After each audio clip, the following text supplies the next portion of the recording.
Father, forgive them, they know not what they do. I could barely get out the words to finish the song. I just started to cry. Even in his darkest hour, though people tortured him, even denying him water as he hung on the cross, his words were still, Father, forgive them, they know not what they do. What power and what love can you find than that of a man who, though he was brutally beaten by those he was trying to save, he still asked God to forgive them? I know of no other love.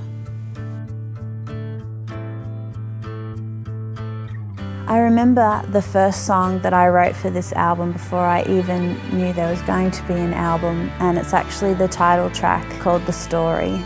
I remember it so clearly, just sitting down in my home and pulling out the guitar, and all of a sudden I just had this urge that I had to write, and all these words were flowing out of my mouth and writing it really quickly. And I remember I was trying to be super quiet, not to wake up my little baby boy, and that afternoon when my husband came home, I showed it to him and I began to sing it louder and more in faith. And as I came to the end of the song and it said these words, Father, forgive them, for they know not what they do, I just started to cry. I think it's the first time I've written a song where I've really just cried and had such a realisation of God's grace on my life. And that's what I really want to share. I want to share my own fears and my battles and personal stories of mine, things that I've been through in my own life, to hopefully encourage people to be able to stand and to be able to lean on God as their hope. Hope to the hopeless, and the people stood and cried, singing,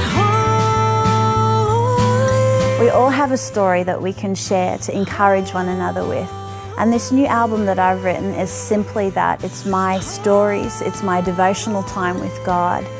And my hope and my prayer through this is that when people hear the songs, they'll be inspired, challenged and encouraged for a much richer and deeper relationship with God.